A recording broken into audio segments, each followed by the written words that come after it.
The Swoosh in the Mist, a gentle story of running shoes and quiet dreams. Part 1, Before Sunrise. A soft welcome. Hello and welcome. Settle in now wherever you are. Let the weight of the day slip away from your shoulders and notice how your body has already begun to soften into the surface beneath you. This is a story about running shoes, about quiet mornings, about ideas that grew slowly over many years, but there is no rush here. Nothing you need to remember, nothing you need to do. The story will carry you gently, like a slow river moving through shadowed trees. You can close your eyes whenever you like. The words will still be here drifting softly through the air, and you can follow them or let them go. If sleep comes before the story ends, that is perfectly fine. That is, in fact, the whole idea. The story will continue on its own, somewhere in the quiet while you rest. It's okay if you don't hear every word. Let your breath slow. Let your jaw loosen. Let your hands rest open palms up or down, whichever feels most natural. The pillow holds your head. The blanket holds your warmth. And the story holds a small, quiet space for you to drift into. We are going to a running track in Oregon. It is early morning there, long before sunrise, and the world is soft and still. Come along now gently, and let the scene settle around you like mist. The track before dawn. Imagine a running track. It sits in a small valley in Oregon, surrounded by tall Douglas firs that have stood for 100 years or more. The sky above is not yet light. It holds that deep blue-gray color that comes in the hour before dawn, when the stars have begun to fade, but the sun has not yet thought about rising. The air is cool and clean, carrying the faint green scent of pine needles and the earthier smell of damp grass. The track itself is oval, as tracks are, with 8 lanes curving gently around an infield of grass. In this dim light, the lanes appear as soft gray ribbons, their red-brown surface muted, their white lines barely visible. A thin mist hovers just above the ground, making everything look softer, blurring the edges of things. The world feels hushed, wrapped in cotton waiting. You can let your thoughts blur and drift, just like that mist. Listen. The silence here is not empty. It is full of small, gentle sounds. There is the whisper of wind moving through the fir branches, a soft shushing that rises and falls like slow breathing. Somewhere far away, a bird calls once, twice, then settles back into quiet. Water drips from leaves where the night's dew has gathered. And beneath it all, there is a deeper silence, the kind that comes when the world is resting. The track surface has a particular feel to it, a slight springiness, a gentle give underfoot. If you were to walk across it now in the cool of this early hour, you would feel each step cushioned slightly, the surface, pushing back just enough to ease the impact. The rubber is cool to the touch, faintly damp with dew. It smells of minerals and rain, of something manufactured but not unpleasant, like a new car seat or a fresh eraser. The stillness. For now, the track is empty. No runners yet, no coaches, no spectators. Just the oval and the mist and the slow lightening of the sky. The grass in the infield is wet, each blade holding a small droplet of water that catches what little light there is. If you were to lie down on that grass, and you can imagine this if you like feeling the cool dampness seep through your clothes, you would see the sky stretching endlessly above you, gray and soft like the inside of a shell. The world is patient. It does not need to hurry. The sun will rise when it rises. The runners will come when they come. For now there is only this, the track, the trees, the mist, the quiet, and you drifting along on the edges of sleep. Notice how the bed holds you and how your breathing has begun to match the rhythm of these words. The temperature is cool but not cold. Perhaps 50 degrees or a little less. The kind of temperature where your skin feels alive, where the air seems to wake up your face even as the rest of you wants to stay sleeping. If you were standing at the edge of the track, you might pull your jacket a little tighter, tuck your hands into your pockets, feel the slight chill on your cheeks and the tip of your nose. But you are not standing at the edge of the track. You are resting warm and comfortable while the story paints the scene around you. The cool air is there in your imagination, refreshing and clean, but your body stays warm beneath the blankets. This is one of the gifts of stories. You can be in two places at once, safe in your bed, while wandering through a misty Oregon morning. The first footsteps. Now in the distance, a sound. Soft at first, almost beneath hearing. A gentle rhythm, steady and unhurried. Footsteps. Someone is coming down the path that leads to the track, their shoes making a muffled sound on the packed earth. The steps are slow measured, not the quick patter of someone in a hurry, but the deliberate pace of someone who has walked this path many times before. A figure emerges from the mist. A runner dressed in layers against the morning chill a light jacket, shorts, running shoes that are worn but well cared for. The runner moves to the edge of the track and pauses there, stretching gently, arms reaching overhead, then down to touch their toes. The movements are slow and practiced, each stretch held for several breaths. You can let your own muscles soften now, releasing any tension you might be holding. The runner steps onto the track. There is that slight give underfoot, that gentle springiness that absorbs the impact of each step. They begin to move slowly, at first barely more than a walk. Their breath makes small clouds in the cool air, rising and disappearing into the mist.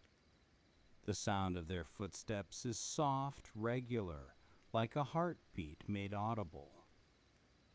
Step, step, step. Breathe in, breathe out.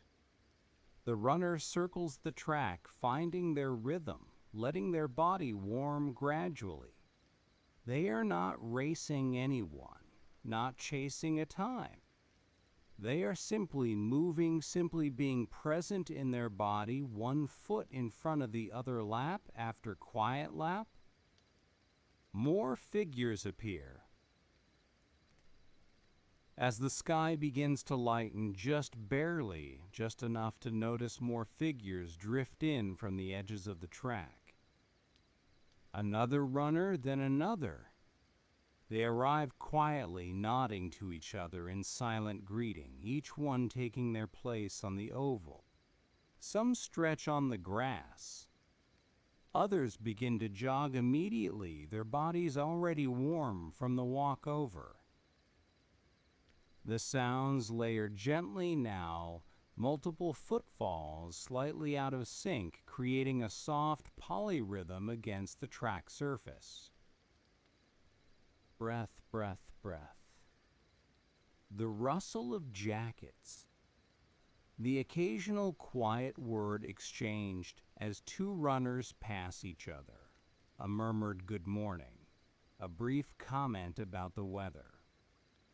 Nothing urgent. Nothing loud.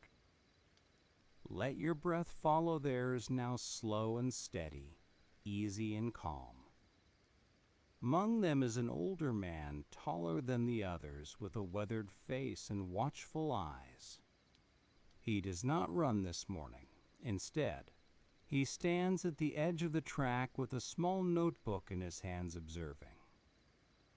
He watches how the runners move. He watches how their feet strike the ground.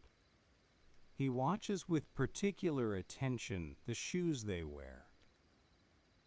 This man has been coming to this track for many years. He knows every lane, every curve, every spot where the surface is slightly worn. He knows the runners too, knows their strengths, their weaknesses, the particular way each one moves through space. And he is always thinking about how to help them run better. The rhythm of laps. Around and around the runners go. Each lap is the same, and each lap is different. The light changes gradually the gray sky, taking on hints of pink and gold at the horizon. The mist begins to thin, lifting slowly from the grass, revealing more of the world beneath. The trees at the edge of the track become clearer, their dark branches reaching toward the brightening sky. The rhythm of running is hypnotic. Step, step, step, step. Breathe in for 3 steps. Breathe out for 3 steps. Or breathe in for 4, out for 4, whatever feels natural, whatever matches the pace. The body finds its own rhythm, settles into it, and the mind can drift while the legs keep moving. And with each slow footfall on the track, your own breath may begin to follow that same steady rhythm. The runners are not thinking about anything in particular, or perhaps they are thinking about everything about their days ahead, about small worries and hopes about nothing at all. Running has a way of emptying the mind, of letting thoughts rise and fall, like the breath coming and going without needing to be held. It is a kind of meditation in motion. Lap after lap. The number does not matter. Some runners are counting, perhaps keeping track of their distance. Others have lost count entirely, and that is fine too. The track is always there, always the same length, always curving back to where it began. There is comfort in that certainty, in the oval's endless return. Watching and wondering. The tall man with the notebook is still watching. His eyes follow the runners as they pass, lingering on their feet, on their stride, on the way their weight transfers from heel to toe. He makes occasional notes, small marks and words that mean nothing to anyone but him. He has been doing this for years, watching and wondering, trying to understand what makes a runner fast, what holds a runner back. The shoes catch his attention most of all. Heavy leather thick soles, stiff construction. These are the running shoes of the era, well made certainly, but not designed with the runner's needs truly in mind. They are adapted from other purposes, modified slightly for athletic use, but still fundamentally wrong, in ways that are hard to articulate but easy to feel. You can let the details blur now. The story will hold them for you. He thinks about weight. Every extra ounce on a runner's foot must be lifted and carried forward with every single step. Over the course of a mile, that adds up. Over the course of a marathon, it becomes enormous. What if the shoes were lighter? What if every unnecessary bit of material were stripped away? He thinks about cushioning. The track is forgiving, but roads are not. Concrete and asphalt punish the feet, send shockwaves up through the ankles and knees and hips. What if there were a better way to absorb that impact? What if the shoe itself could soften the blow? He thinks about grip. The surface matters wet or dry track or trail, smooth or rough. A shoe that works perfectly in one condition may fail in another. What if there were a sole pattern that could handle all of it, that could adapt to whatever the runner encountered? Ideas taking shape. These questions do not demand answers right away. They simply float there in the morning air, mixing with the mist and the sound of footsteps. The tall man does not know yet how he will solve them. He does not know that these quiet wonderings will eventually change everything.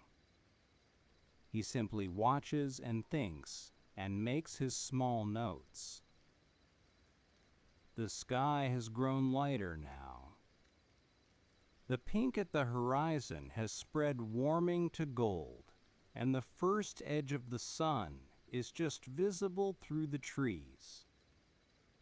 The mist is almost gone, leaving the track exposed and clean in the early light. The grass sparkles with dew. A bird sings from somewhere in the firs, greeting the new day. The story can continue softly even as you rest. The runners begin to finish their workouts one by one. They slow from a jog to a walk, cooling down gradually, letting their heart rates settle. They stretch again on the grass, reaching and bending, feeling the pleasant ache of muscles that have been used well.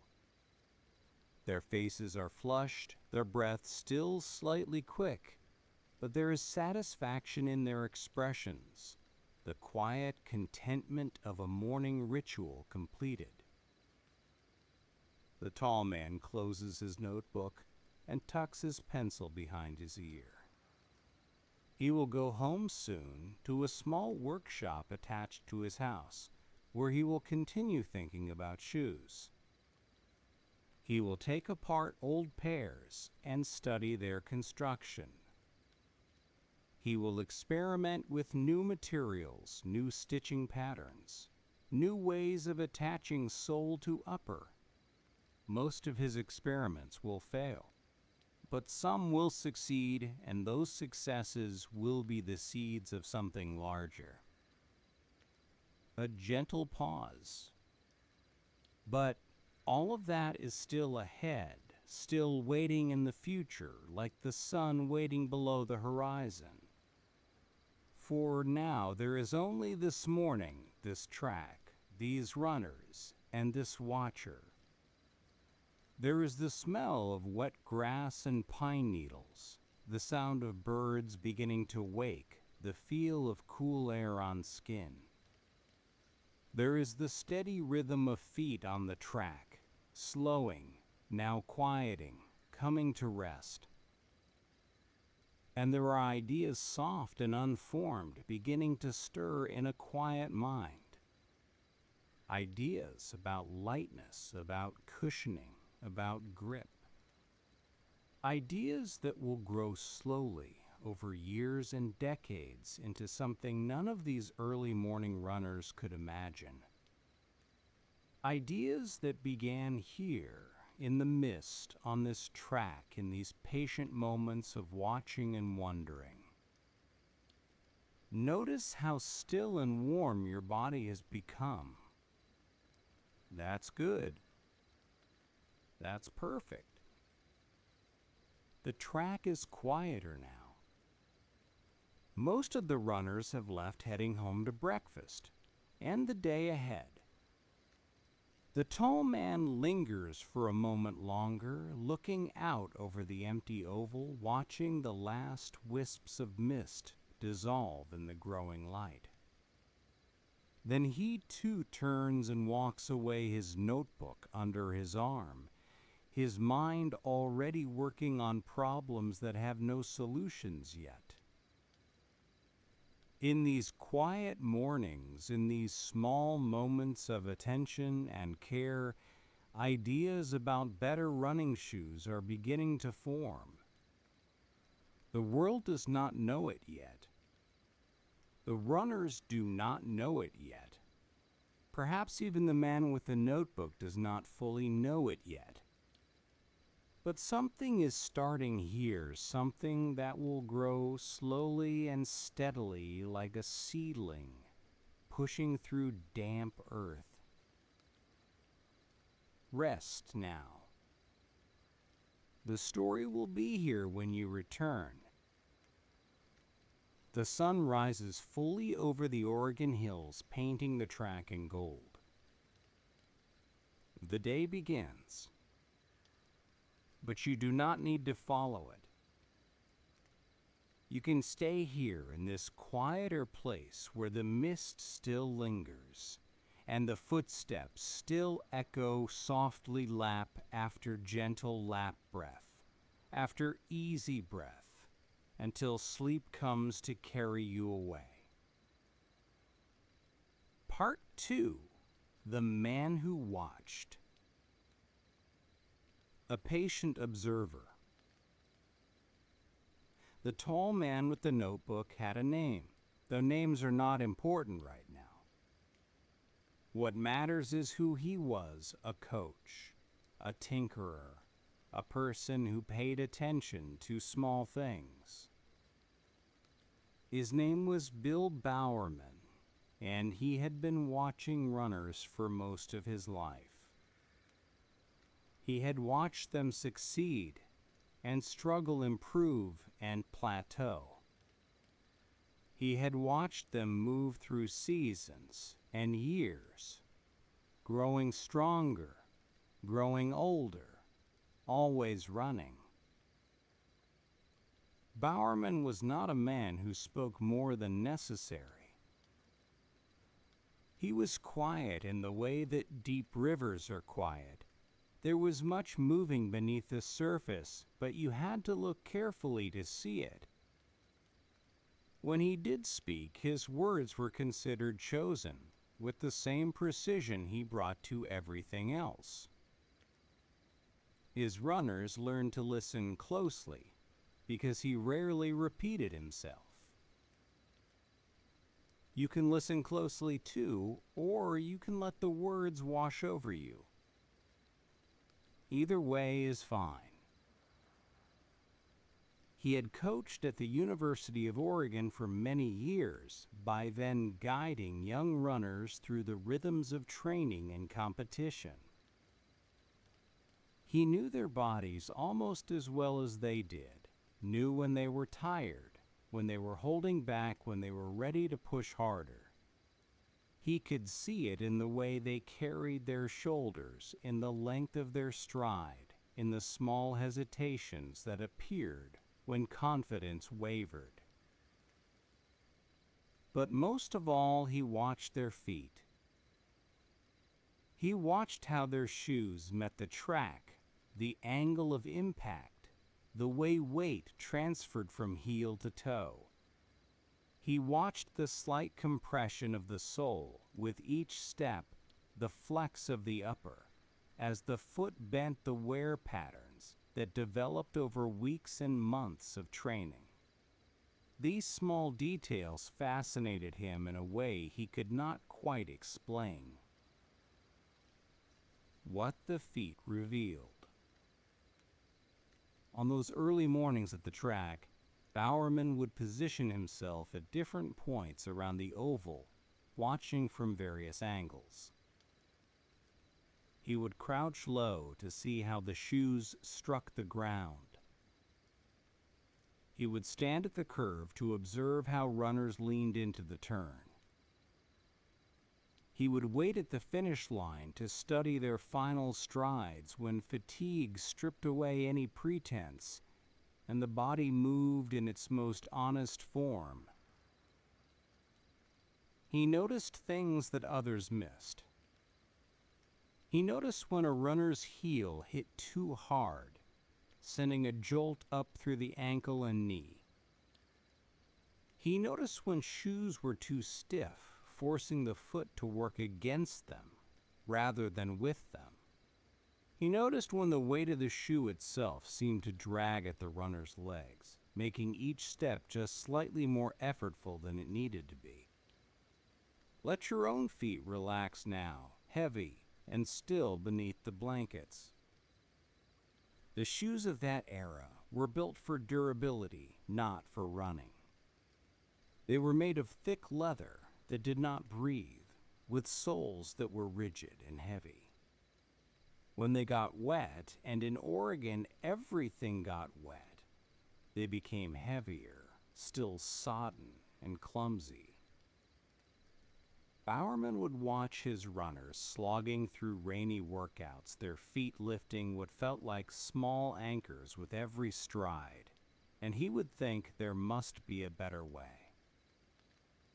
He saw where strain appeared in their bodies, the tightness in their calves after long runs, the ache in their knees that lingered into the next day, the blisters that formed where the stiff leather rubbed against skin. These were accepted as part of running as inevitable costs of the sport. But Bowerman did not accept them. He wondered if the shoes themselves were causing half the problems. The workshop after dark.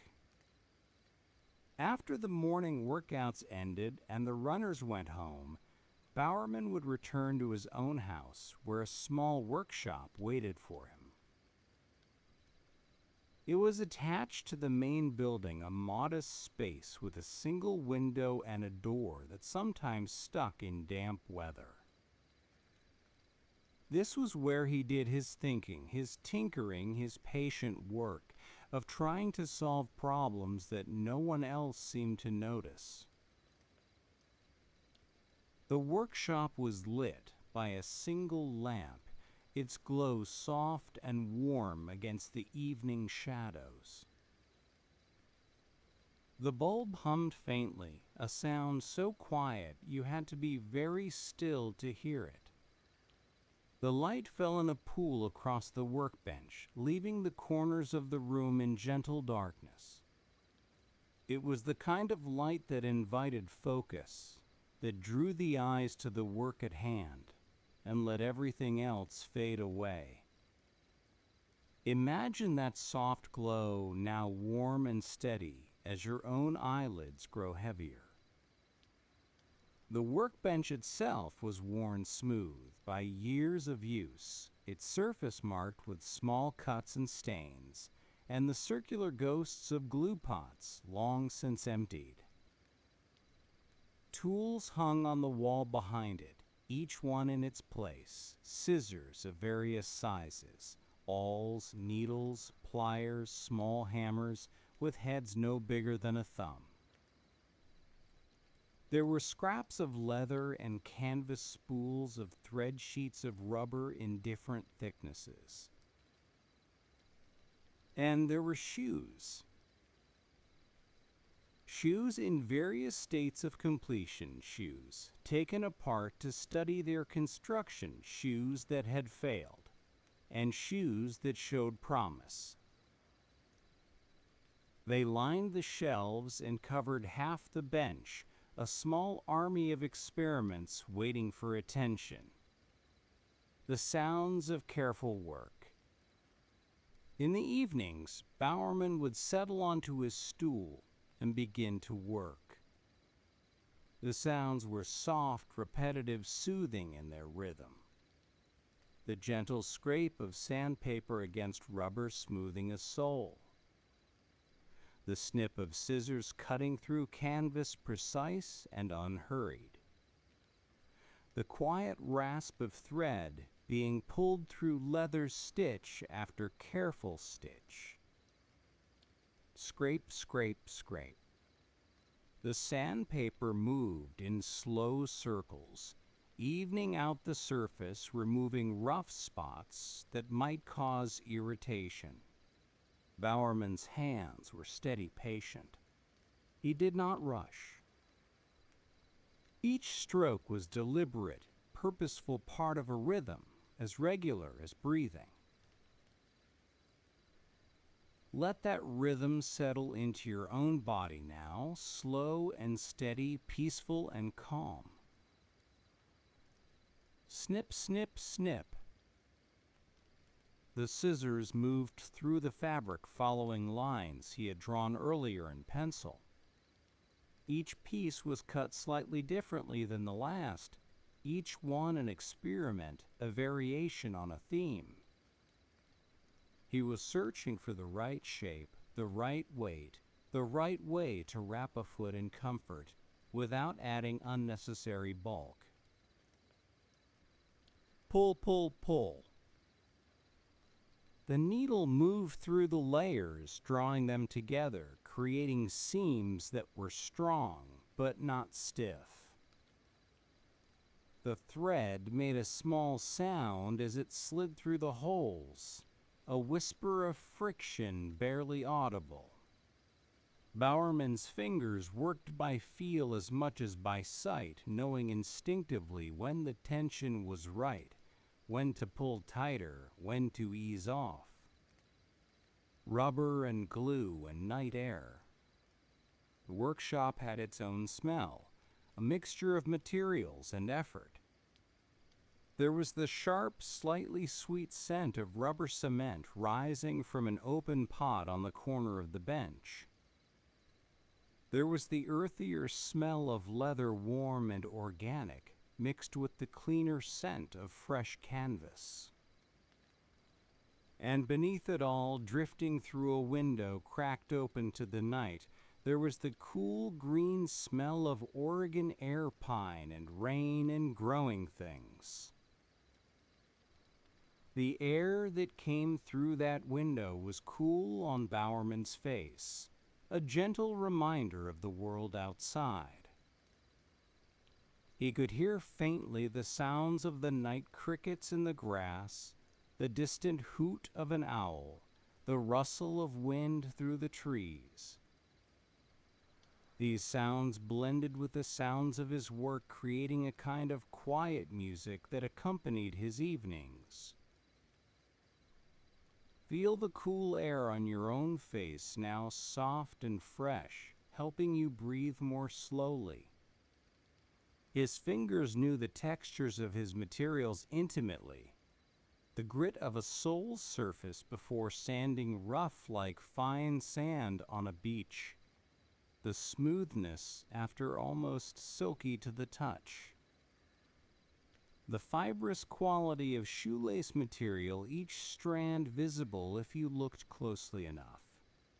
the slight tackiness of rubber cement as it began to set holding pieces in place until they could be pressed together firmly. He would work for hours sometimes, losing track of time in the absorption of the task. His wife Barbara would bring him coffee, would remind him gently that it was getting late, and he would nod and promise to come in soon and then return to his work. Just one more adjustment, just one more test of how the pieces fit together. A simple wish. What Bowerman wanted was simple, though achieving it was not. He wanted his runners to feel lighter. He wanted them to move through their miles without the unnecessary burden of heavy, clumsy shoes. He wanted them to finish their workouts with less strain, less soreness, less of the accumulated damage that came from pounding the earth in footwear that fought against them. He wanted them to run the way children run freely, joyfully, without thinking about their feet. He had watched young children playing, noticed how they moved with a lightness that adults seemed to lose somewhere along the way. Some of that loss was inevitable, the natural consequence of growing larger and heavier. But some of it, he suspected, was the fault of the shoes. Your body can feel light too, sinking into softness, floating towards sleep. So he kept working. Night after night, shoe after shoe, experiment after experiment. Most of what he made did not work as well as he hoped. The soles would come apart during testing. The uppers would tear at the seams. The weight would be right, but the cushioning wrong, or the cushioning would be right, but the fit would be off. Each failure taught him something, though the lessons were often frustrating. But he did not stop. He could not stop. The image of his runners laboring through their miles in shoes that made everything harder than it needed to be would not let him rest. There was a solution somewhere in the leather and rubber and canvas. He simply had to find it. One who wondered further. Among the runners who trained with Bowerman was a young man who thought about things beyond the track. He was not the fastest runner, not the most naturally gifted. But he was persistent, steady, the kind of person who showed up every morning and did the work regardless of how he felt. And while he ran his laps, his mind would wander to questions that had little to do with times or distances. He noticed the shoes too, though he noticed them differently than Bowerman did. Where Bowerman saw engineering problems to be solved, this young runner saw something else, an opportunity.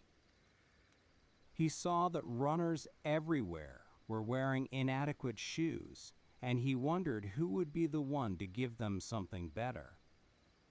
He wondered how such shoes might be made and sold and distributed.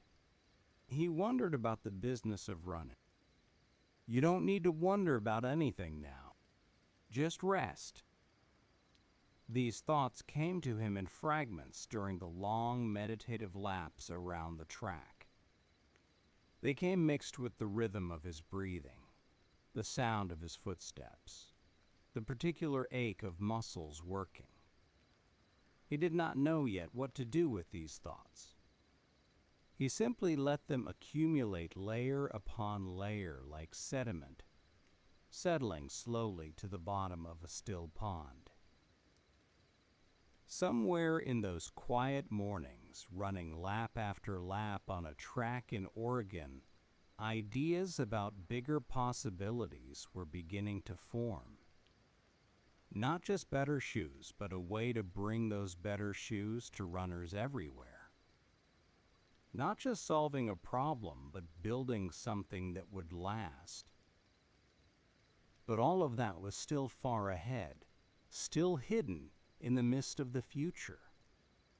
For now there was only the track, the coach in his workshop, the runner with his wandering thoughts. There was the patient work of making something better one stitch at a time. And there is you settling deeper into stillness, letting the story carry you gently towards sleep. The lamp in the workshop glows on. The night air drifts through the window.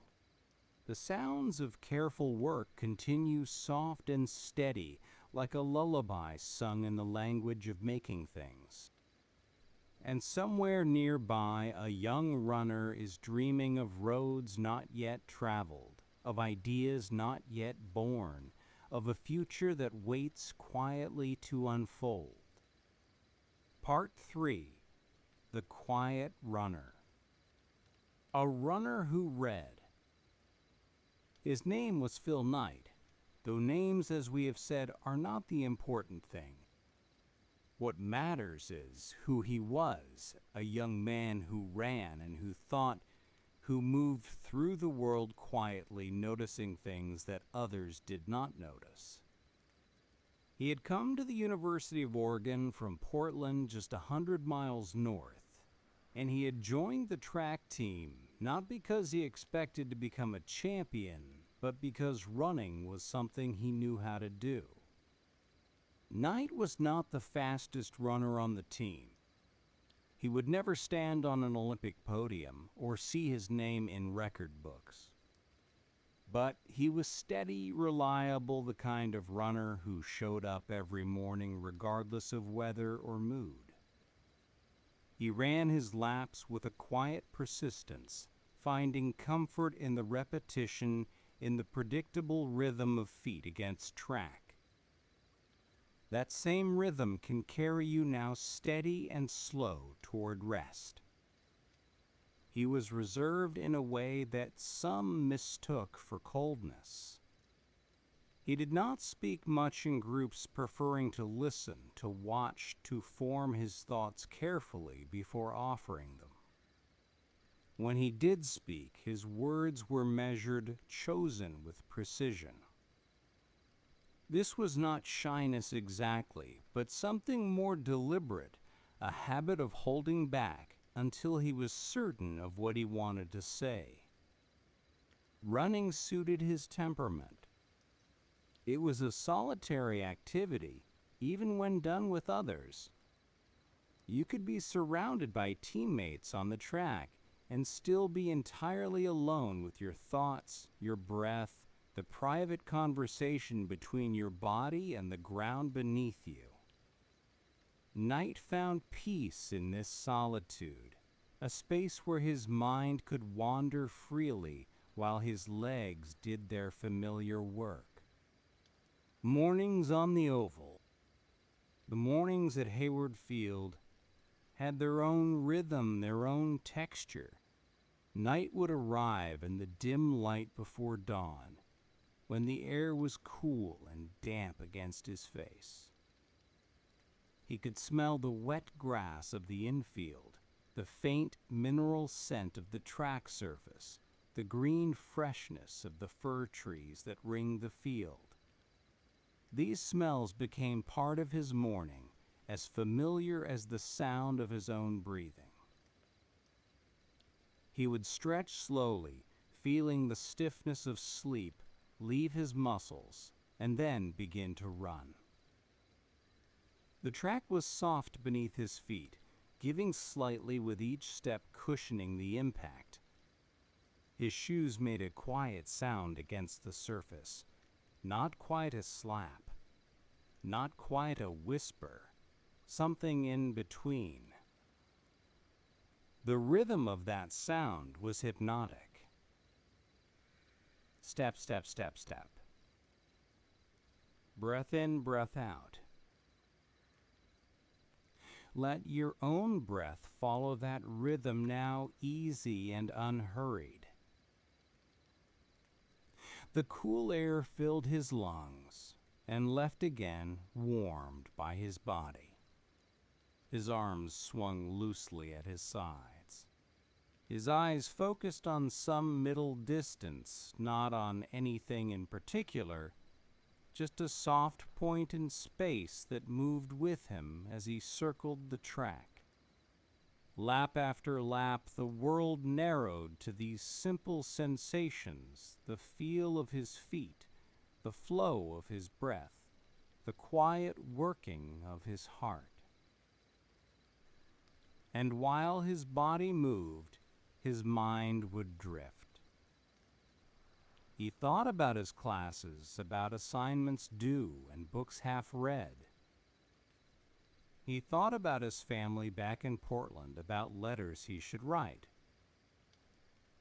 He thought sometimes about the future, that vast uncertain space that waited beyond graduation, beyond the track, beyond everything he knew.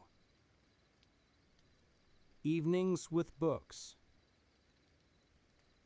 After the morning runs and the day's classes, Knight would often find himself in the library, surrounded by the particular quiet of that place. The library had its own atmosphere, the soft rustle of pages turning the occasional muffled cough, the low hum of the heating system working against the Oregon chill. The air smelled of paper and binding glue, of dust and old wood, and the faint sweetness of aging books. He would settle into a chair at one of the long wooden tables, the surface smooth and cool beneath his hands. A lamp cast a warm circle of light onto his books and papers, creating a small island of brightness in the larger dimness of the room. The warmth of the lamp was gentle on his face, a soft contrast to the cool air that lingered near the windows. Imagine that warm light, now soft and golden, as your own eyes grow heavier. The texture of the pages was something he noticed, though he could not have said why it mattered. The smooth grain of the paper, the slight roughness at the edges where it had been cut. The weight of a book in his hands, substantial but not heavy. The small resistance when he turned a page, the soft sound it made, settling into place. These were small pleasures, unimportant in themselves, but they accumulated into a feeling of comfort, of rightness. His pencil moved across notebook paper, making notes, drawing connections, capturing thoughts before they could slip away. The graphite left a soft gray trail, words and numbers, forming slowly in his careful handwriting. Sometimes he would pause, pencil held loosely, staring at nothing, while an idea took shape in his mind. Then he would write again, the quiet scratch of pencil on paper, the only sound in his corner of the library. Pages turning like slow waves, thoughts drifting, nothing urgent, nothing pressing. A small idea.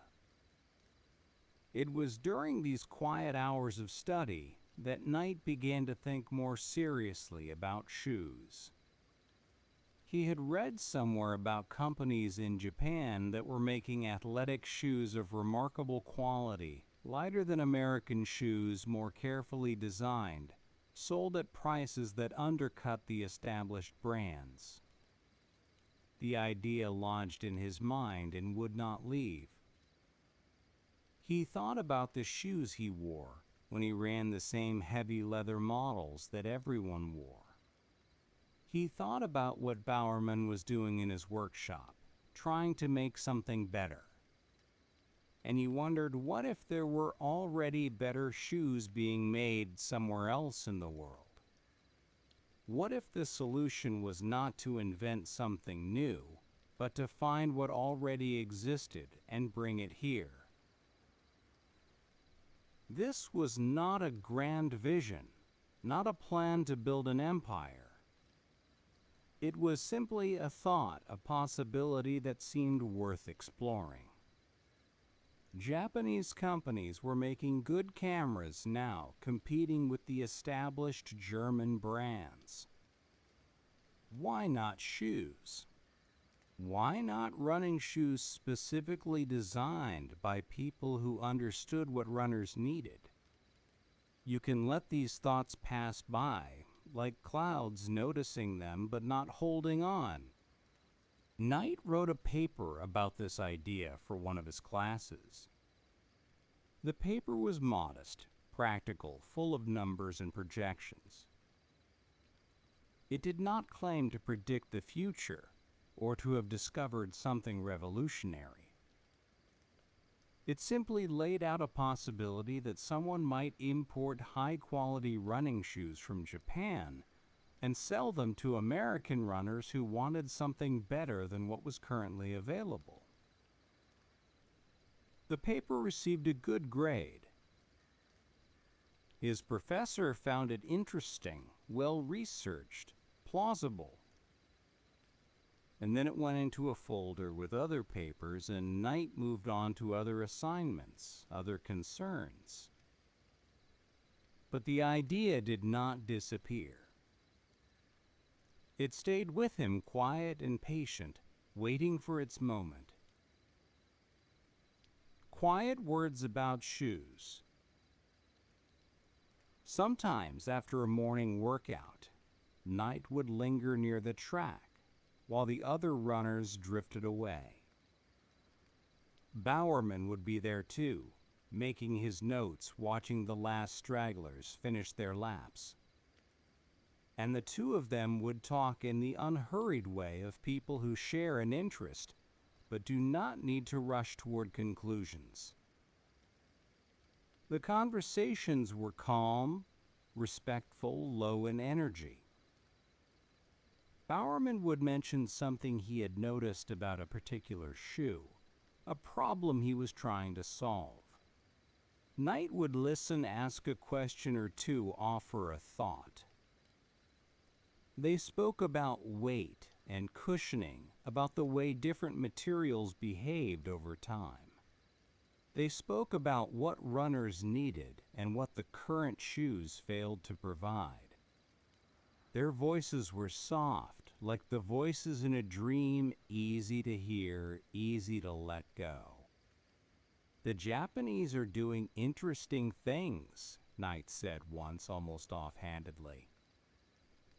I've been reading about their manufacturing. They're getting very good at making athletic equipment. Bowerman nodded slowly, considering this. Good materials don't help if the design is wrong, he said. But if they can make things lighter and cheaper, that could be worth watching. The conversation did not go further than that. There was no plan made, no commitment offered. Just two people sharing a thought, planting a seed that might or might not grow. The morning sun was warming the track, now burning off the last of the mist, and there was training to do, work to attend to. They parted with a nod, each returning to their separate rhythms. Days passing gently. The days passed, as days do each one, much like the last. Mornings on the track, afternoons, and class evenings in the library, with its warm lamps and quiet air. Knight ran his laps and wrote his papers and thought his thoughts. Bowerman watched and tinkered and experimented in his workshop. Neither of them knew yet what would come of all this thinking and doing. There is something restful about this kind of time when things are forming but have not yet formed. The pressure of decision has not arrived.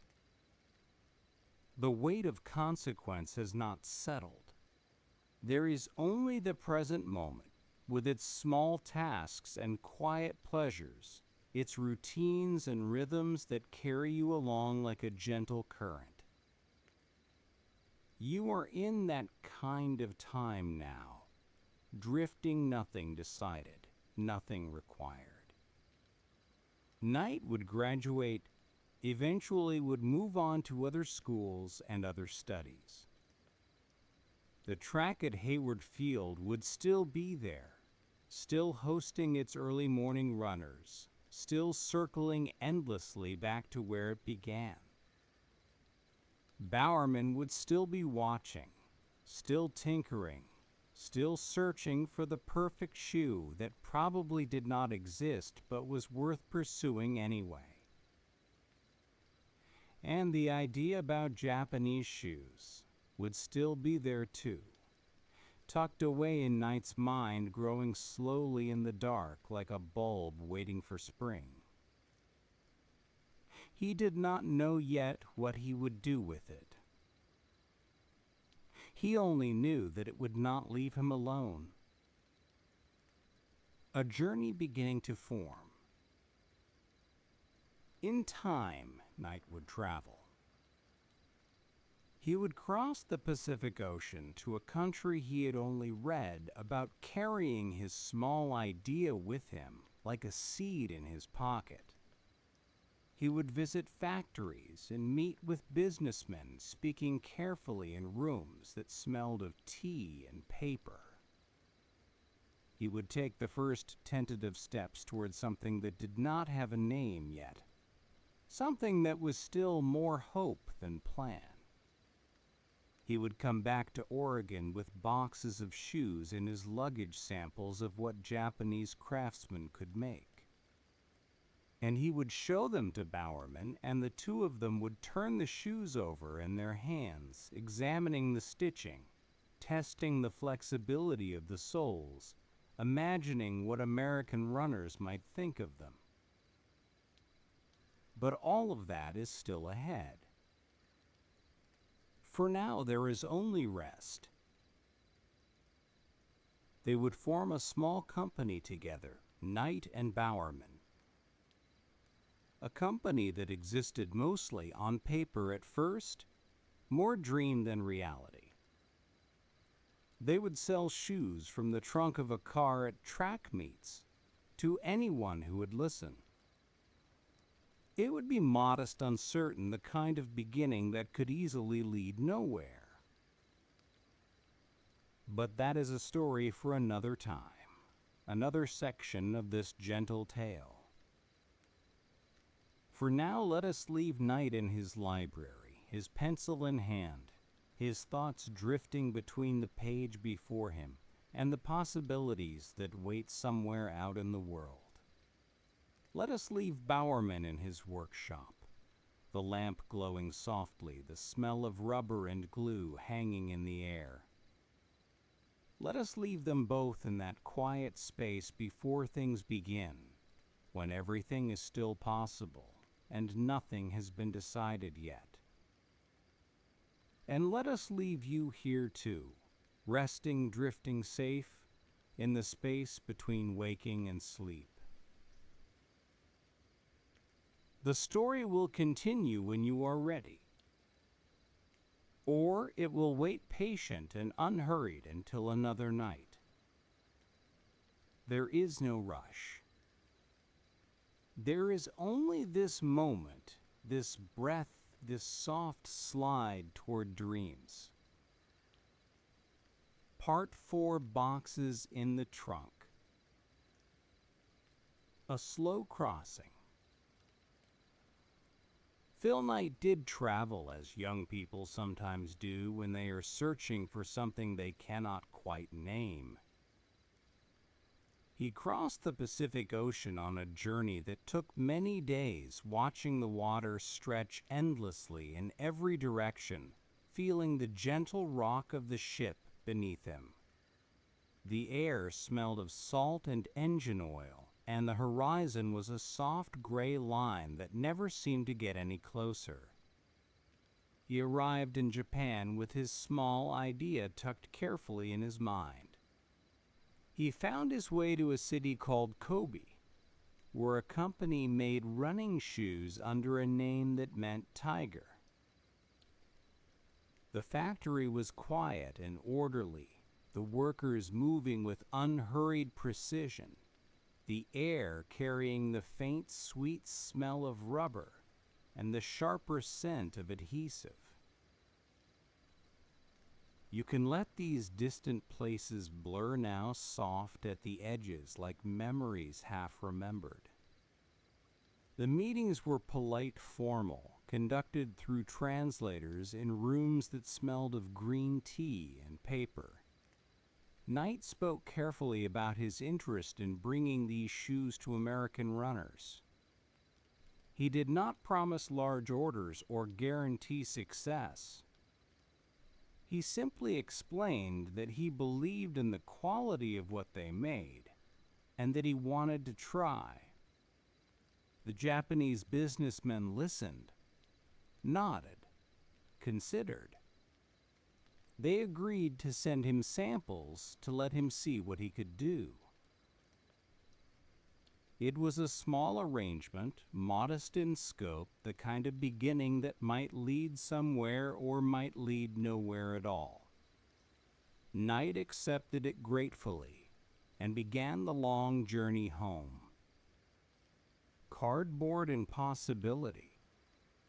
The shoes arrived some weeks later, packed in cardboard boxes that had traveled across an ocean to reach him. Knight opened the first box, carefully lifting the lid to reveal the shoes nestled inside, wrapped in thin paper that rustled softly as he moved it aside. The smell rose up to meet him, that particular scent of new shoes, rubber, and canvas, and something faintly chemical, not unpleasant, just unfamiliar. He lifted one shoe and held it in his hands. It was lighter than he expected, lighter than the American shoes he had worn all through college. The canvas upper was smooth beneath his fingers, the stitching neat and even. The sole had a pattern of small ridges that would grip the track, and when he pressed his thumb into it, he could feel the slight give of the rubber, the springiness that would cushion each step.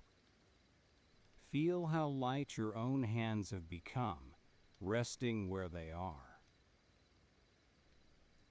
The boxes accumulated in his parents' house, stacked neatly in a corner, then along a wall, then in whatever space could be found.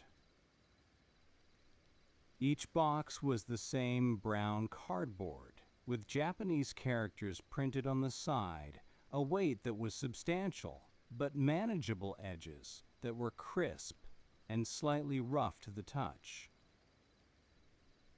He learned to stack them so they would not topple, to arrange them so he could find specific sizes when he needed them.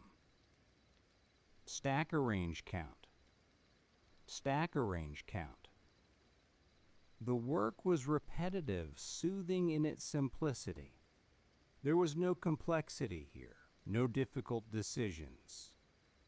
Just boxes to be organized, inventory to be tracked, a small operation taking its first uncertain steps. A traveling store. Knight had a car, a green Plymouth Valiant, with a trunk large enough to hold a dozen boxes of shoes.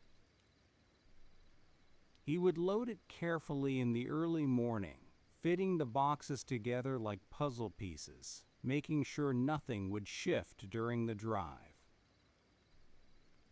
The trunk had a particular smell: motor oil and old upholstery, and increasingly, the rubber and canvas scent of the shoes themselves. He drove to track meets, small meets mostly at high schools and colleges around Oregon. He would park near the track, open his trunk, and wait.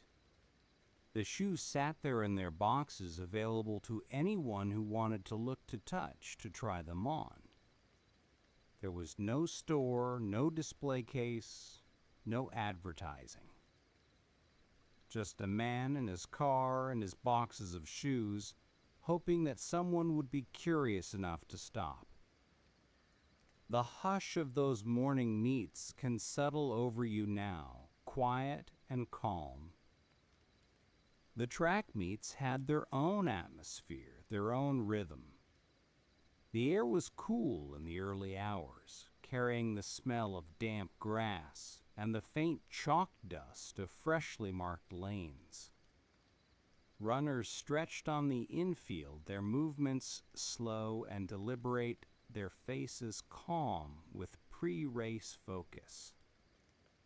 Officials moved about with clipboards, speaking in low voices, and somewhere a starting pistol would occasionally crack, followed by the soft thunder of feet on the track.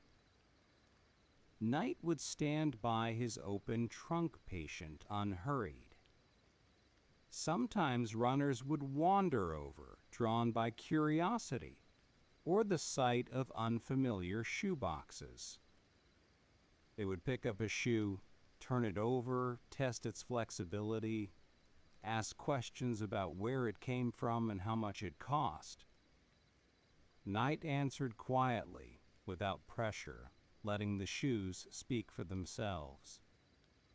The feel of something new. When a runner decided to try a pair, there was a small ritual to it. They would sit on the grass or on a bench, unlacing their old shoes with the automatic movements of long habit. The laces made a soft sound as they slid through the eyelets, a whisper of fabric against metal. The old shoes would come off, revealing socks slightly damp from warming up, and then the new shoes would go on. The lacing of new shoes was slower, more deliberate. The runner would thread the laces, carefully adjusting the tension, finding the right balance between snug and comfortable. The laces had a different texture than what they were used to, smoother perhaps, or slightly thicker, and this small difference required attention. Pull cross, pull cross. The soft sounds of preparation. Let those soft sounds fade into the background, now distant and peaceful. Then they would stand, shift their weight from foot to foot, take a few experimental steps. Some would jog a short distance, testing how the shoes felt in motion. Their faces would show concentration evaluation, the careful assessment of something new against something familiar. And sometimes, not always, but sometimes their expressions would shift to something like surprise, or pleasure, or quiet approval. They're lighter, a runner might say, and Knight would nod. They're supposed to be, he might reply, and that would be enough. The shoes either worked or they didn't. The runner either bought them or didn't. There was no hard sell, no pressure, just an offering and a choice. Orders and ledgers. The business, such as it, was operated on handwritten orders and careful record-keeping. Knight kept a ledger, a simple notebook with columns for dates and names and sizes and amounts. His handwriting filled the pages slowly. Each entry, a small transaction, a pair of shoes, finding their way to a runner who needed them. Write the name. Write the size.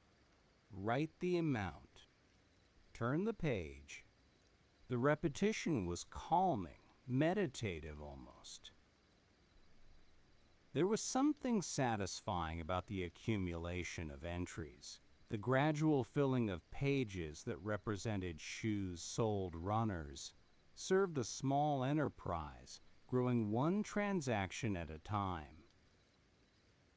You can let the numbers blur, let the pages turn without following them.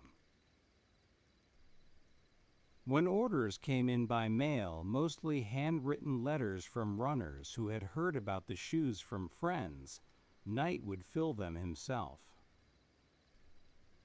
He would find the right box, open it, check that the shoes inside matched the order.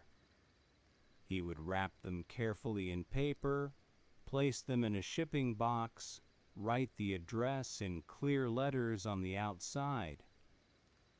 Pack wrap address seal. Pack wrap address seal.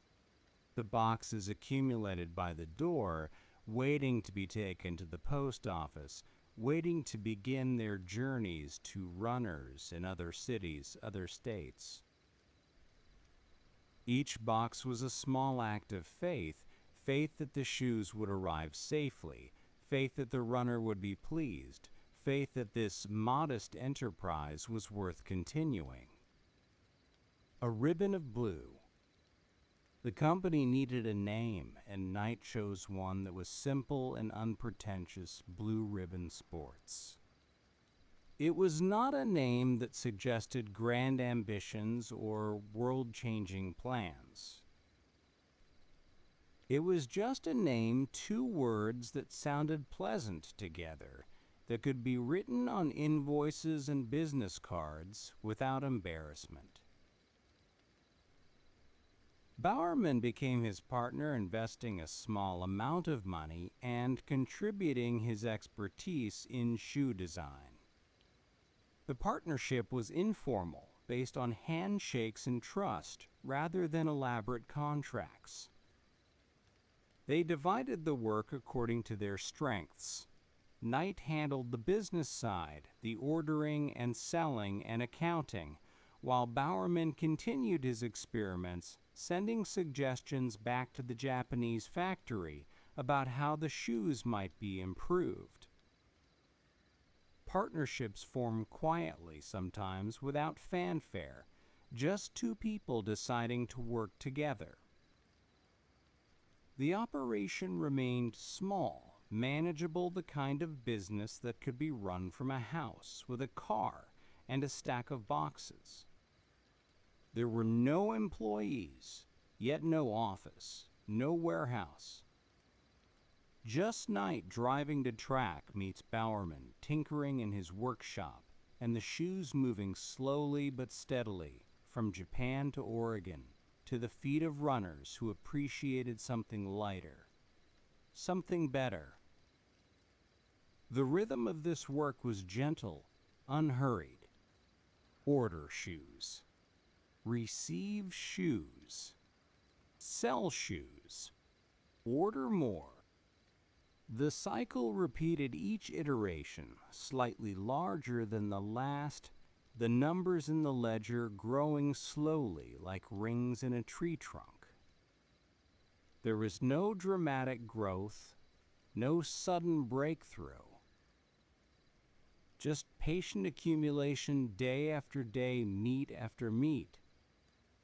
A quiet wanting. But even as the boxes moved in and out, even as the ledger filled with transactions, something else was stirring. Bowerman in his workshop was not content to simply sell shoes that someone else had designed.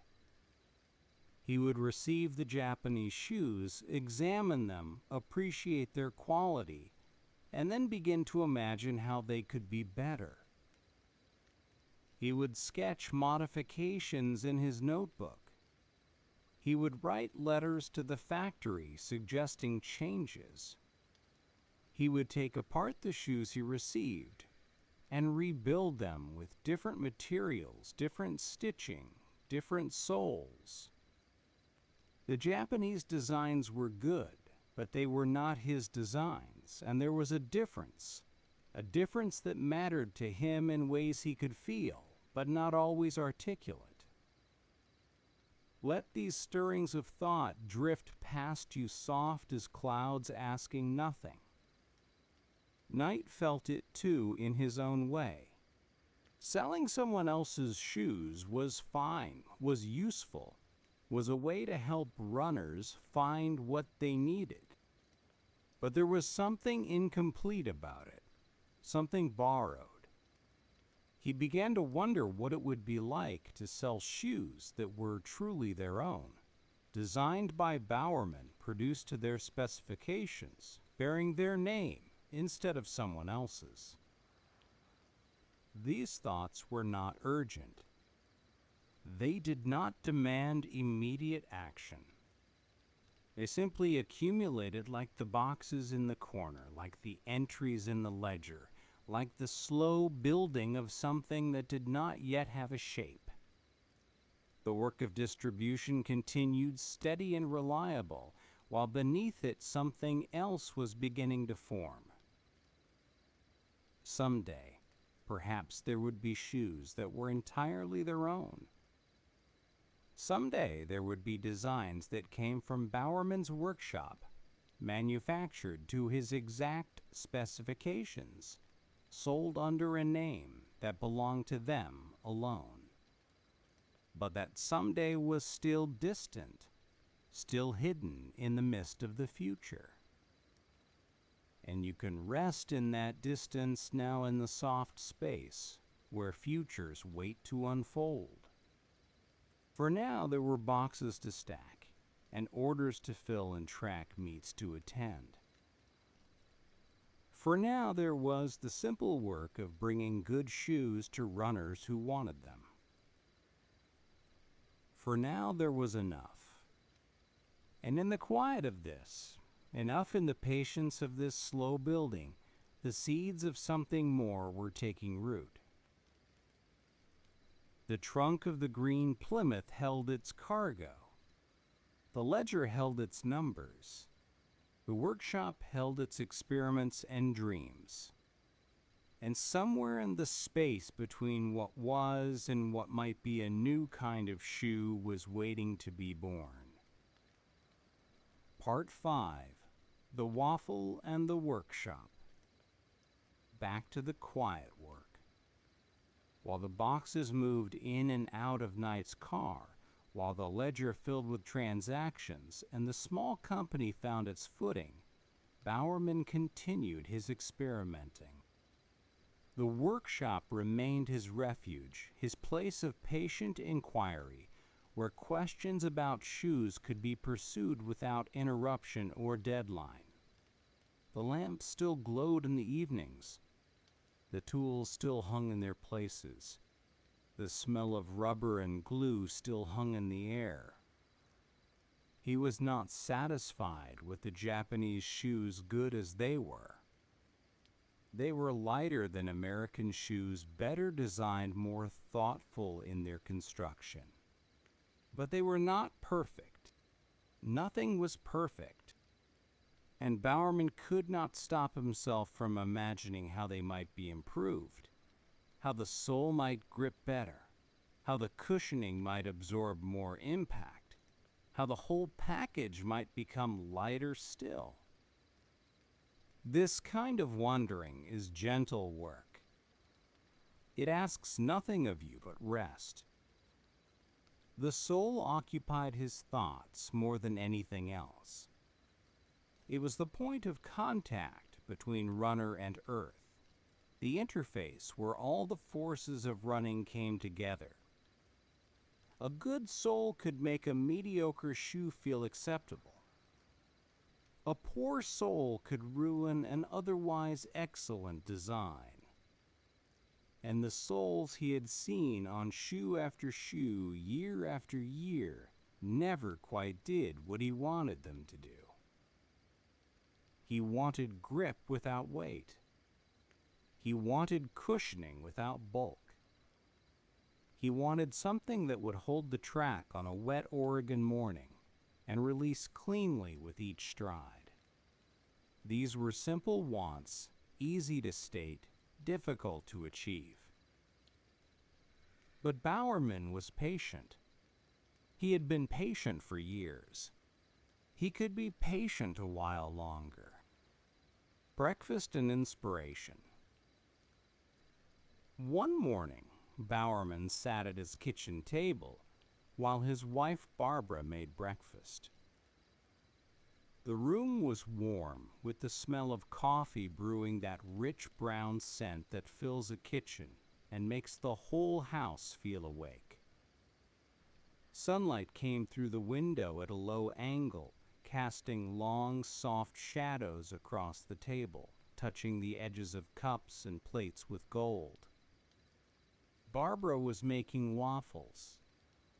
The waffle iron sat on the counter, its indicator light glowing a soft red, its surface warming to the temperature needed to cook the batter. When she poured the batter in and closed the lid, there was a gentle sizzle, the quiet sound of something transforming from liquid to solid, from possibility to breakfast. Listen to that gentle sizzle in your mind, soft and warm, asking nothing. Bowerman watched without really watching, his mind elsewhere, still turning over the problem of souls. The waffle iron opened, releasing a small cloud of steam that carried the sweet smell of cooked batter. Barbara lifted out the waffle and set it on a plate, and Bowerman found himself staring at it not because he was hungry, though he was, but because something about its surface had caught his attention. The grid pattern. The small squares raised and uniform, covering the entire surface of the waffle. Each square was identical to its neighbors, arranged in neat rows and columns, creating a texture that was both regular and complex. The pattern held the syrup, kept it from running off, gave the waffle its distinctive feel in the mouth. And Bowerman thought, what if a soul looked like that? A pattern for grip. The idea was simple, as good ideas often are. A soul covered in small raised squares or nubs or studs would grip the ground at many points instead of just a few. Each little protrusion would make contact independently, finding purchase on whatever surface it met. The pattern would be flexible, able to conform to uneven terrain. And because the nubs were small, the sole would still be light. Bowerman did not jump up from the table or shout with excitement. That was not his way. He simply finished his breakfast, thanked Barbara for the waffles, and went to his workshop. The idea accompanied him, quiet and patient, waiting to be tested. Ideas can wait like that, patient and unhurried, until the time is right. In the workshop, he began to experiment. He took the waffle iron from the kitchen. Barbara would later note its absence, with a mixture of exasperation and affection, and he tried pouring rubber into it, using it as a mold. The first attempts were failures. The rubber stuck to the iron, or did not fill the squares properly, or came out misshapen and unusable. But Bowerman was not discouraged by failures. He had experienced many of them over the years, and he knew that each one contained information, a lesson about what did not work that brought him closer to understanding what might. He adjusted the temperature. He tried different types of rubber. He experimented with release agents to keep the rubber from sticking. Warmth and texture. The workshop grew warmer, as he worked the heat from the waffle iron radiating into the small space. The smell of rubber intensified that distinctive scent of polymers warming, becoming pliable, ready to take whatever shape they were given. It mixed with the lingering hint of morning coffee that clung to his clothes, creating an atmosphere that was part kitchen, part laboratory. He would pour the rubber carefully, watching it flow into the grid pattern of the iron. Then he would close the lid and wait, feeling the warmth emanating from the device, listening to the soft sounds of the rubber settling and curing. The waiting was its own kind of work, patient, attentive, full of quiet hope. You can feel that warmth now, soft and gentle, helping your body relax. When he opened the iron and peeled out the rubber, he would examine what he had made. The early prototypes were rough, imperfect, but they showed promise. The grid pattern transferred well, creating rows of small nubs that stood up from the surface like tiny mountains. He would run his fingers over them, feeling their texture, testing their firmness, imagining how they might feel against a track. The texture was unlike anything he had made before. It was uniform, but not flat, complex, but not chaotic. Each nub was a small point of contact, a tiny anchor that would grip the ground. Together they formed a surface that seemed to promise exactly what he had been seeking: grip without weight, traction without bulk. Morning trials. Bowerman attached his experimental soles to shoes and gave them to his runners to test. This was the ritual he had followed for years: make something, try it, learn from what happened. The track at Hayward Field became his testing ground, the early morning workouts, his laboratory sessions. The runners would lace up the experimental shoes and head out onto the oval, their feet carrying Bowerman's hopes and questions. He would watch from the sidelines, notebook in hand, observing how they moved, how the shoes performed, whether the new sole made any difference. The air was cool and damp as it always was, and the sound of feet on track filled the morning quiet. That quiet can settle into you now, soft and deep, like mist over the field. The feedback came slowly in fragments. They grip well on the curves, a runner might say. But the nubs feel strange at first. Or, I like how light they are, but they wore down faster than I expected. Each piece of feedback was a data point, a clue about what was working and what needed adjustment. Bowerman would listen, nod, make notes. Then he would return to his workshop and try again. Adjust the height of the nubs. Change the spacing between them. Try a different rubber compound that might be more durable.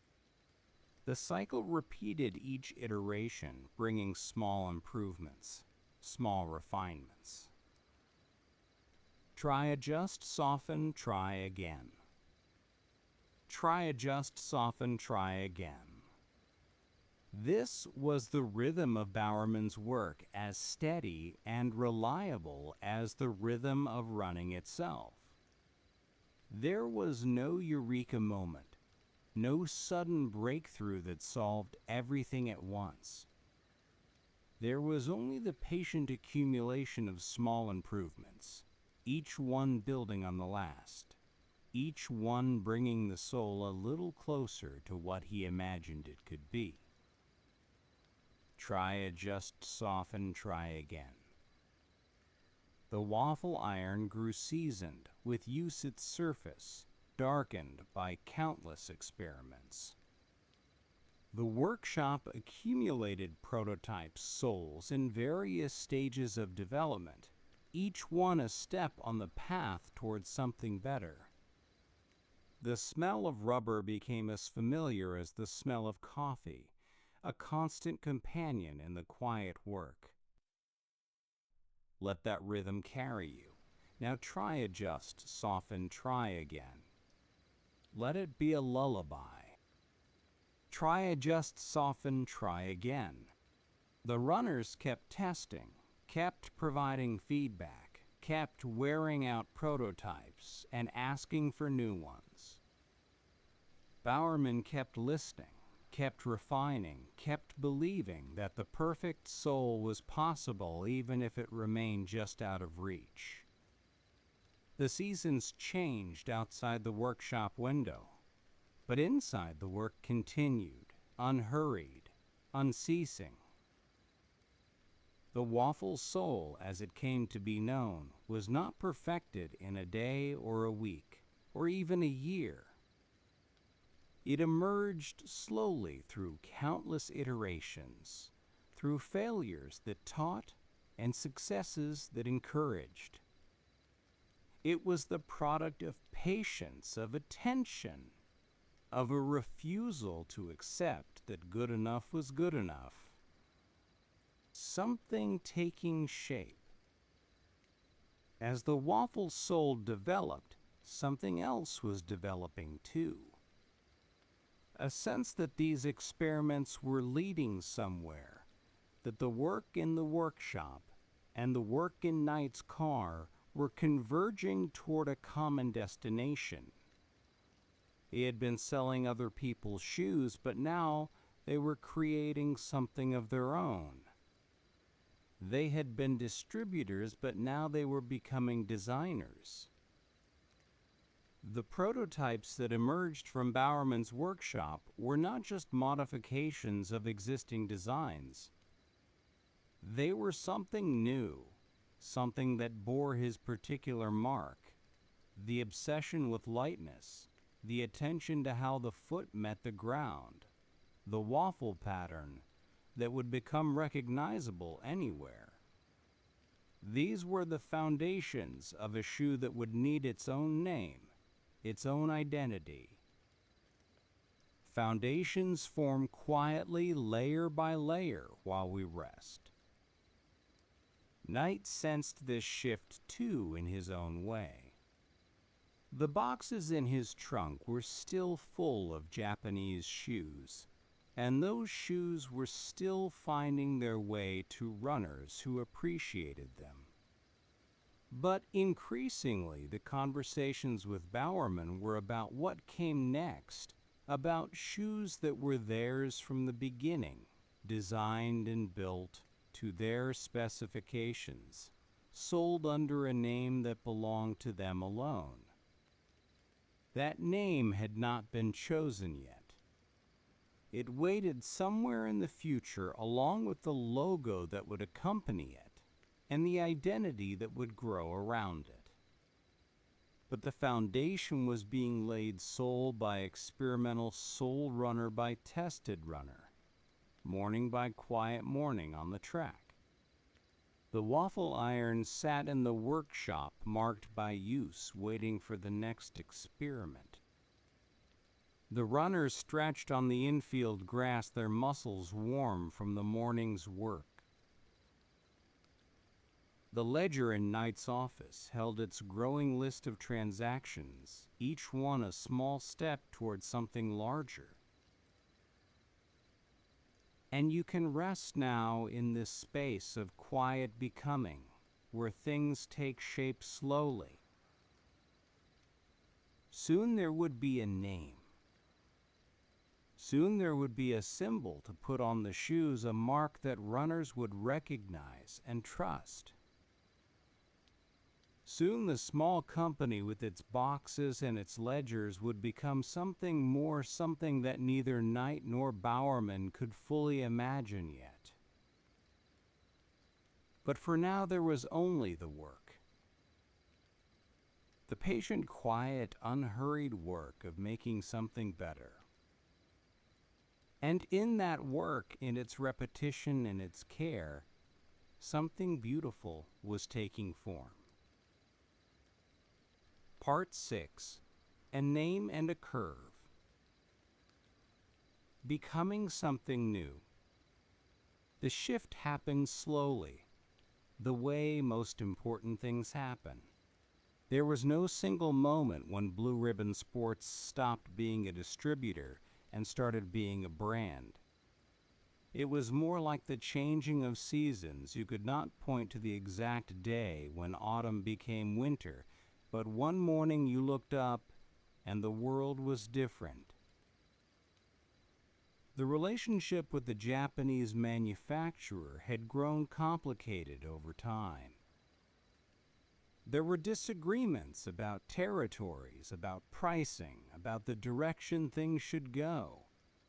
Knight and Bowerman found themselves wanting more control over the shoes they sold, more ability to shape the designs, more freedom to pursue their own ideas.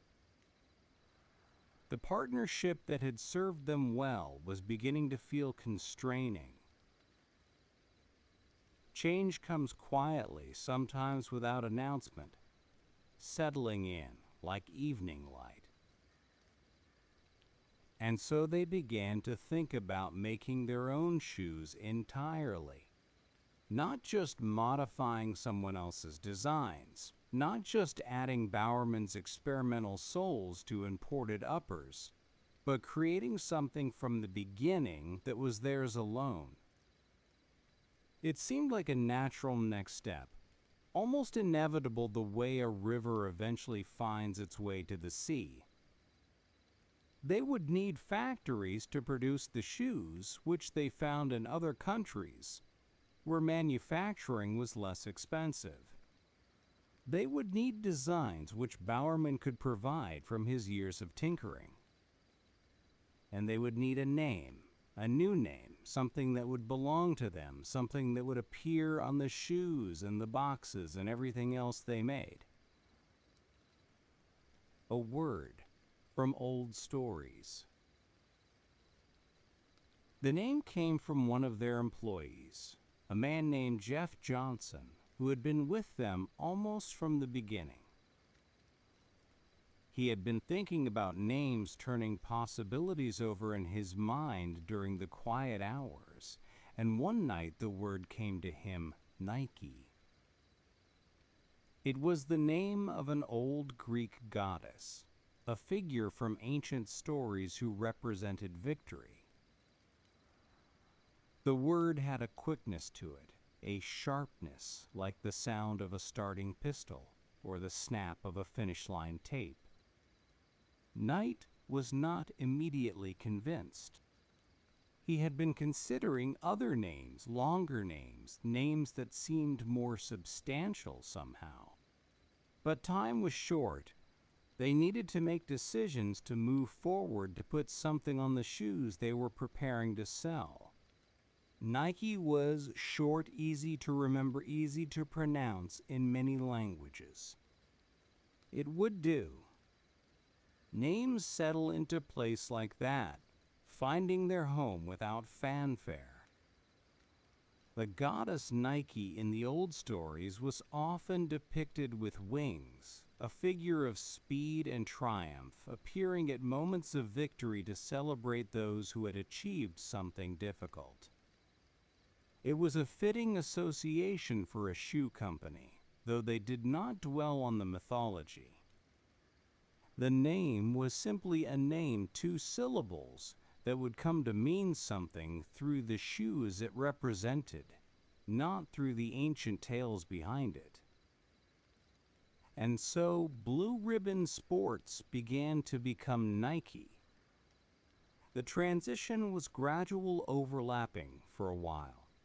They were both things at once, the old name on some paperwork while the new name appeared on shoes.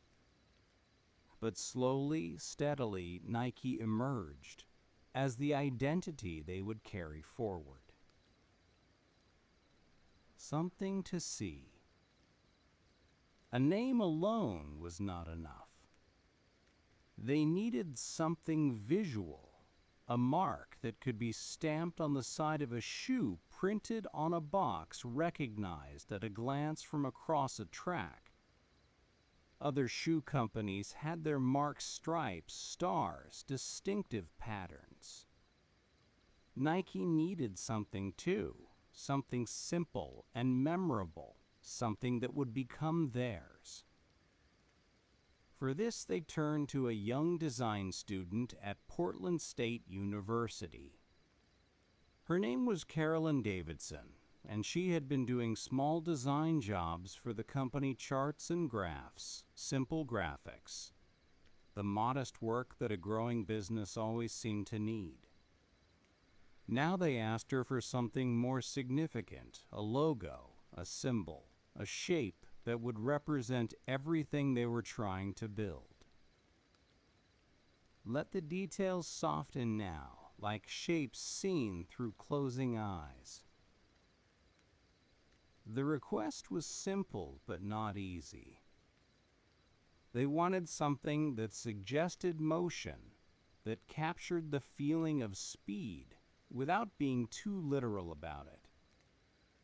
They wanted something that could fit on the side of a shoe, that would look good, small or large, that would be distinctive enough to be recognized, but simple enough to be remembered. And they needed it soon. Pencil and paper. Carolyn Davidson worked at a small desk in a quiet room.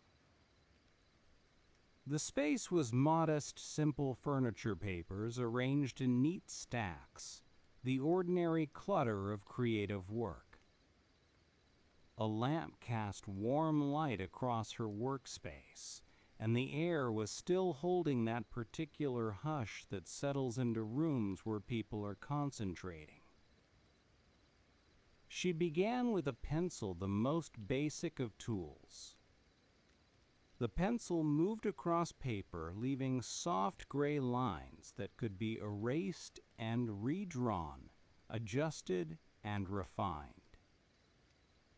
The scratch of graphite on paper was barely audible, a whisper of friction, the quiet sound of ideas taking visible form. She drew curves. She drew swoops and arcs, shapes that rose and fell like breath, like the motion of a runner's arm, like wind made visible. Some shapes were too angular, too sharp. Others were too soft, too vague. She erased them, the eraser, leaving small piles of gray dust on her desk, and tried again. The curved line rises and falls like a slow breath, in and out, gentle and easy. Draw, consider, erase. Draw, consider, erase. The rhythm of the work was meditative, unhurried, despite the deadline. Each line was an experiment, a question asked of the paper. Does this suggest motion? Does this feel like speed? Does this capture something essential about running, about victory, about the striving toward a finish line? The eraser dust accumulated soft and gray, brushed aside from time to time to clear the workspace. The pencil grew shorter as its point was worn down and sharpened, worn down and sharpened. The pages of her sketchbook filled with variations, each one slightly different from the last, each one a step along the path towards something that might work. One curved line. And then among all the sketches, one shape began to stand out. It was a curved line thick at one end, and tapering to a point at the other, sweeping upward like a wing or a check mark, or the trail left by something moving very fast. It was simple, just one continuous curve, but it suggested motion in a way that the other shapes did not.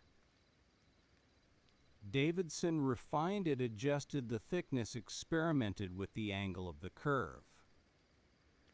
She drew it again and again until it felt right, until the proportions were balanced, until the shape seemed to contain within its single line all the movement and aspiration that the company wanted to represent. One line curving gently, carrying you along like a slow wave.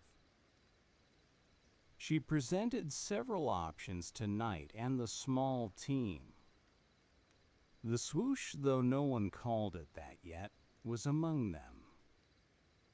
Knight studied it, tilted his head, considered. He did not love it immediately, did not feel the certainty that this was the one. But something about it worked. Something about it stayed in the mind after looking away.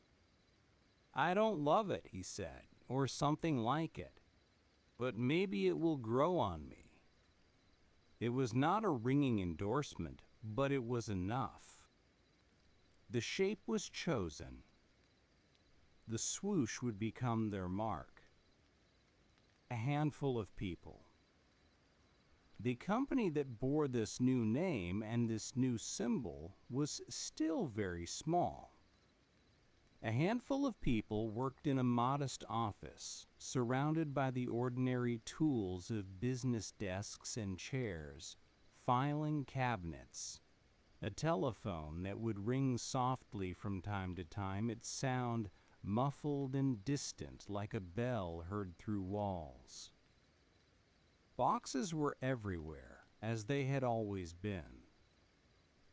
Boxes of shoes waiting to be shipped, boxes of materials waiting to be assembled, empty boxes folded flat and stacked against walls. The cardboard had that particular smell, dry and fibrous, mixing with the rubber scent of the shoes and the faint staleness of office air that had been breathed and rebreathed. The quiet hum of a small office, soft and steady, asking nothing of you. The furniture was simple, functional, chosen for practicality rather than appearance. Metal desks with laminate tops, chairs that squeaked slightly when you shifted your weight, shelves that bowed under the weight of catalogs and samples. There was no elegance here, no corporate polish. Just a small group of people doing the work that needed to be done. They packed boxes and answered phones. They wrote orders by hand and filed invoices in folders that grew thick with paper.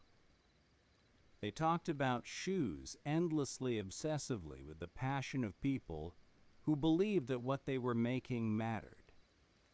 The swoosh appeared on letterhead, on business cards, on the sides of the shoes that went out into the world.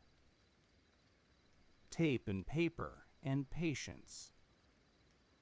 The work had its rhythms, like all work does. The soft tear of packing tape being pulled from its roll. The rustle of tissue paper being wrapped around shoes. The gentle thump of a box being closed, its flaps folded into place.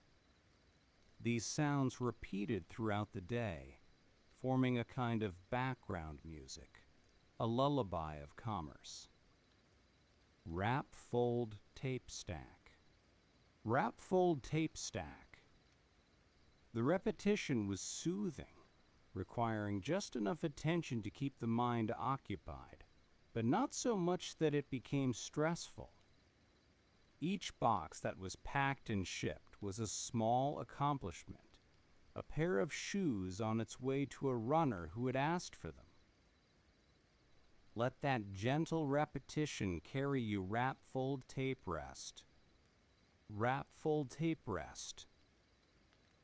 The phone would ring, soft, distant, never urgent, and someone would answer it, speaking in low tones about orders and deliveries and the small questions that runners had about sizing and fit.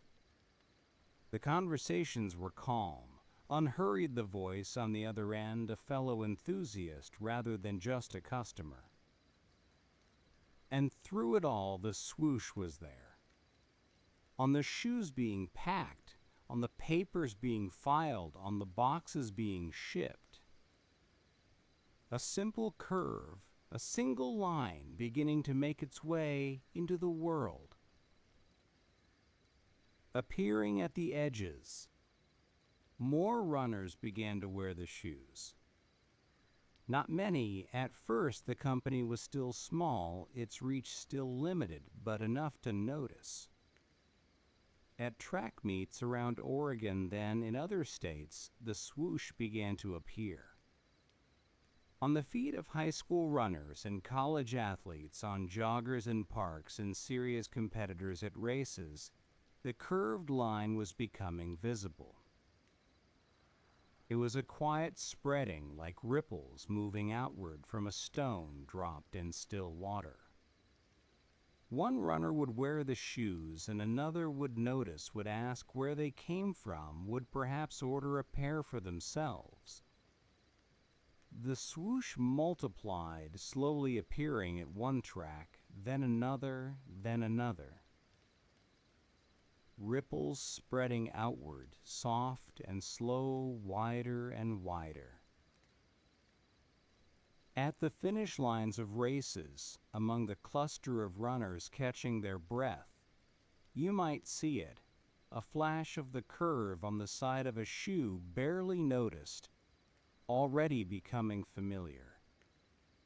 In the starting blocks, in the warm-up areas on the grass where athletes stretched before and after their events, the swoosh was quietly taking its place.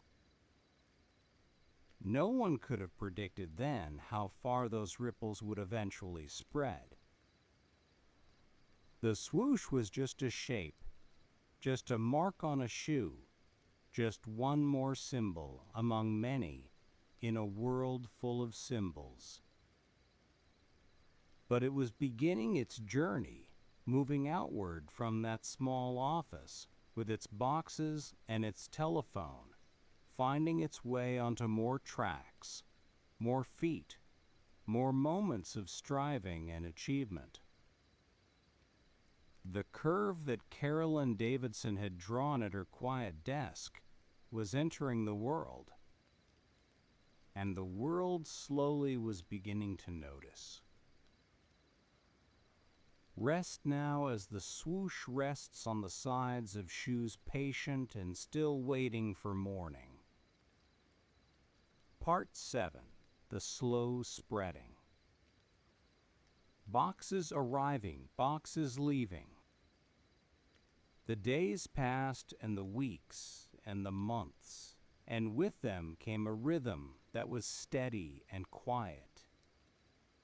Boxes arrived at the small warehouse cardboard containers that had traveled from factories far away, crossing oceans and continents, to reach this modest space in Oregon. And boxes left addressed to stores and runners carrying shoes that would soon find their way onto feet that needed them. Arriving, leaving. Arriving, leaving. The rhythm was like breathing, like the tide, like the steady pulse of something alive. Each box that arrived was full of possibility. Each box that left was a small fulfillment, a promise kept, a pair of shoes on its way to someone who had asked for them. Let that rhythm settle into you now, arriving and leaving, steady and slow. The warehouse had its own atmosphere, its own particular feeling. The ceiling was high and sounds echoed softly. The scrape of a box being moved, the murmur of voices, the distant rumble of a truck arriving or departing. The air was cool and slightly dusty, carrying the dry scent of cardboard and the fainter smell of rubber from the shoes inside. Workers moved through this space with unhurried purpose, pulling boxes from shelves, checking orders against lists, packing and sealing and labeling. Their movements were practiced efficient, the kind of ease that comes from doing the same tasks many times. There was no rush, no urgency, just the steady work of moving shoes from here to there. The ritual of trying on. Somewhere in a store or a living room or beside a track, a runner was opening one of those boxes. The cardboard flaps parted to reveal tissue paper, and beneath the tissue paper, the shoes. The runner lifted them out, feeling their weight, or rather their lightness, turning them over to examine the sole, the stitching, the swoosh on the side. Then came the trying on. The loosening of laces, the sliding of foot into shoe, the careful adjusting until everything felt right. The laces made their soft sounds as they were threaded and tightened, a whisper of fabric against fabric, a small ritual of preparation. You can let these details blur if you like. The story holds them for you. Pull, cross, pull, cross. The laces found their tension snug, but not too tight. The runner stood, shifted weight from foot to foot, took a few experimental steps. The shoes felt different from what they were used to, lighter perhaps, or more cushioned, or simply new, in that way that new things always feel. This scene repeated itself countless times in countless places. Each time was slightly different. A different runner, a different room, a different pair of shoes, but the essence was the same. The opening of the box. The trying on. The moment of decision, yes, these feel right. Or no, not quite. Let me try another size. Morning after morning, and then the shoes were worn. On morning runs through quiet neighborhoods where the only sounds were bird song and the soft rhythm of footfalls on pavement. On evening jogs as the light faded and the air grew cool. On tracks and trails, on roads and paths, wherever runners went to do the thing they loved. The laces were tied and retied, loosened and tightened, adjusted to the particular preferences of each runner. Some liked them snug across the top of the foot. Others preferred a looser feel around the ankle. The shoes accommodated these preferences, becoming shaped by the feet that wore them, molding gradually to the unique contours of each runner's stride. Your own body has its own shape, its own comfort. Let it settle where it is. Races were run in those shoes. Small races, mostly local events, with modest prizes, weekend competitions, where the reward was the running itself rather than any trophy. The swoosh appeared at starting lines and finish lines, one mark among many, not yet dominant but present, accumulating. A runner would cross a finish line, breathing hard, legs tired, and look down at their feet. The shoes had done their job. The swoosh was scuffed now, marked by the miles no longer pristine but proven. And somewhere in that runner's mind, a small loyalty was forming a sense that these shoes could be trusted, that this brand understood what runners needed. Growing gradually, the number of stores that carried the shoes grew slowly but steadily. A sporting goods shop in Portland, then one in Seattle, then others in California and beyond. Each new store was a small victory, a new place where runners could find the shoes without having to order them through the mail. The orders grew too, not dramatically, not in sudden leaps, but in the gradual way that real growth usually happens. Last month's orders were a little larger than the month before. This season's shipments were a little bigger than last season's. The numbers in the ledgers crept upward, line by line, page by page. Numbers can blur into softness now. The counting can wait until morning. The company hired more people a few at a time as the work required. New voices joined the small office. New hands helped with the packing and shipping. New minds contributed ideas about what the shoes could become.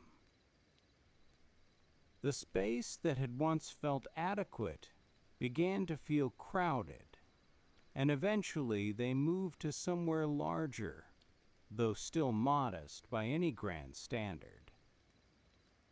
None of this felt like conquest or domination. It felt like tending a garden, like nurturing something that was growing at its own pace. You could not force a plant to grow faster than it wanted to. You could only provide the conditions it needed and trust that in time it would flourish. Echoes in the quiet. In the warehouse at the end of the day, the activity would slow and then stop. The workers would finish their tasks, gather their things, say goodnight to each other in the easy way of people who share work.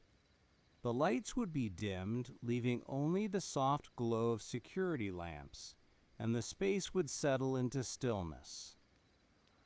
The boxes remained stacked on their shelves, waiting for tomorrow. The cardboard held its shape in the darkness, patient and still. If you stood very quietly in that space, you might hear the building itself. The creak of metal expanding or contracting, the hum of a distant refrigeration unit, the soft settling of things finding their rest. Let yourself settle like that now, finding your own rest, your own stillness. The smell of cardboard lingered in the air, that dry, fibrous scent that was neither pleasant nor unpleasant, just present. Mixed with it was the fainter smell of rubber and canvas, the signature of the shoes that filled so many of those boxes. These smells had become familiar to everyone who worked there, as unremarkable as the air itself. Tomorrow the rhythm would begin again. Boxes arriving, boxes leaving. Orders filled, shipments sent. The slow, steady work of bringing shoes to runners who wanted them. But for now, in the quiet of evening, everything was still. Wider and wider. The spreading continued wider and wider, like circles expanding on water. The swoosh appeared in new cities, new states, new regions. It appeared on the feet of runners who had never heard of the company a year ago, who had discovered the shoes through a friend's recommendation, or a store display, or a glimpse at a race. Each new wearer was a small ambassador, carrying the mark into spaces it had never been before. They did not think of themselves that way. They were just runners wearing shoes that felt good, but the effect was the same. The swoosh traveled with them, becoming visible in more places, becoming familiar to more eyes. Circles expanding soft and slow, requiring nothing from you but rest. The growth was not dramatic enough to make headlines or attract much attention. It was the kind of growth that happens quietly beneath notice, the accumulation of small gains that only becomes visible when you step back and look at the whole. One year's sales were larger than the previous year's. One season's reach was wider than the season before. And through it all, the work continued. Bowerman in his workshop still tinkering, still improving. Knight and his team in the office still filling orders, still building relationships with stores. The runners on their tracks and trails still lacing up, still running, still carrying the swoosh into the world, one step at a time. Evening at the track. Let us return now to where we began a running track in Oregon, though the hour is different. It is evening now, the light fading from the sky, the air growing cool as the sun settles toward the horizon. The same fir trees stand at the edge of the field, their branches dark against the dimming sky. The same oval waits patient and unchanged. But something is different. On the track, a handful of runners are finishing their evening workout, their movements slow, now cooling down after the effort of training. And on their feet, on more of their feet than before, the swoosh is visible. That simple curved line appearing again and again, a quiet repetition around the oval. The evening settles around you, too soft and gentle, inviting rest. The atmosphere is the same as it always was, peaceful, unhurried, filled with the particular satisfaction that comes after physical effort. The runners stretch on the grass, their muscles warm and loose, their breathing gradually slowing. They talk quietly among themselves or sit in companionable silence watching the light change. The air smells of grass and earth and the faint mineral scent of the track surface. A bird calls from somewhere in the trees, a single note repeated, answered by silence. The temperature is dropping, and some runners have pulled on light jackets, their movements slow and easy. The swoosh rests on the sides of shoes that rest on tired feet. It has traveled far since Carolyn Davidson drew it at her desk, across oceans, across continents, to tracks and trails and roads, in more places than anyone had imagined. But here in this moment, it is simply part of the scene. A mark on a shoe, a shape in the fading light.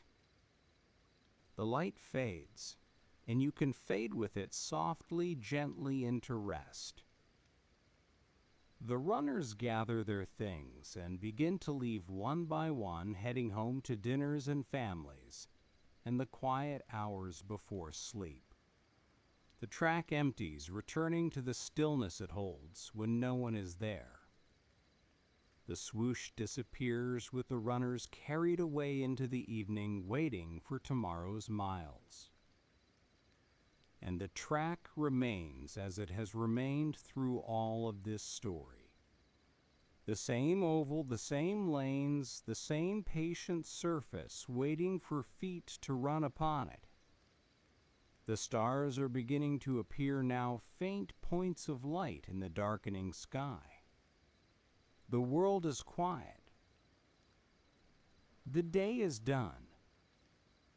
Rest now as the track rests, as the evening rests, as all things rest when the work is done. Part 8, Rest Now. What we have seen. We have traveled together through a quiet story. We began at a track in Oregon in the mist of early morning, watching runners circle the oval while a patient man took notes. We met Bowerman in his workshop, surrounded by shoes and tools, working by lamplight to make something lighter, something better. We met Phil, the quiet runner who became a quiet businessman, driving his car to track meets with boxes in the trunk. We watched as orders were filled and shipments sent as the small company grew one pair of shoes at a time. These memories can soften now, blurring at the edges, asking nothing of you. We saw the waffle iron become a mold, its grid pattern pressed into rubber to create a sole that gripped and cushioned. We saw a name chosen Nike, a short word from old stories, and a symbol drawn, a single curved line meant to capture motion. We watched as the swoosh spread quietly across tracks and trails, appearing on more feet in more places, carried by runners who simply wanted good shoes to run in. And we returned to the track at evening, where the same peaceful atmosphere held unchanged by all that had grown from those early mornings. The story is complete now. You do not need to hold any of it. Letting go. You can let go of the track now. You can let go of the shoes and the boxes, the workshop and the warehouse, the names and the numbers. They have served their purpose, carrying you here to this place of rest. They can drift away now, like mist lifting from a field, like clouds moving across a night sky. What remains is simply this: your body resting where it is, your breath moving in and out without effort, the quiet around you holding you gently. Breathe in slowly, breathe out slowly. There is nothing else to do. A gentle noticing. Notice your feet. They have carried you through the day, and now they can rest. Let them be heavy, warm, still. Let any tension there simply dissolve, melting away like snow in sunlight. Notice your legs. The muscles that have worked, the joints that have moved, they can soften now. Your calves, your knees, your thighs. Let them sink into the surface beneath you, releasing, settling. Notice your hips. Let them be heavy. Let the weight of your lower body be fully supported, fully held. There is nothing to do, nothing to adjust. Just rest. Breathe in. Breathe out.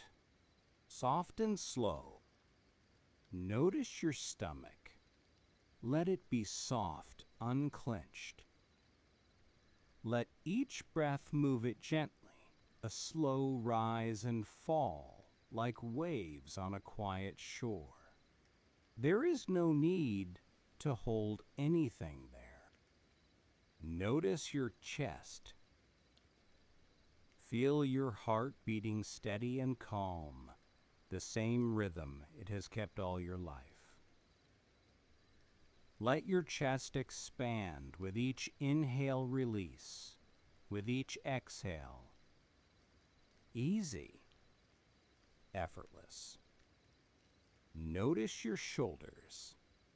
They carry so much during the day. Let them drop now, falling away from your ears, releasing whatever they have been holding. Let them be heavy, low at ease. You are doing perfectly. Simply resting is enough. Notice your arms and your hands. Let them lie where they are soft and still.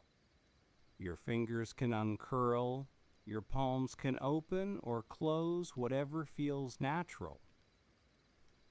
Let any tension drain away, flowing out through your fingertips. Notice your neck.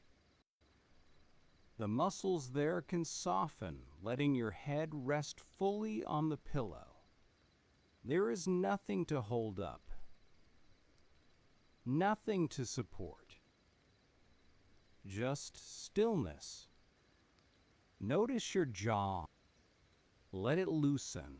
Let your teeth part slightly. Let your tongue rest soft in your mouth.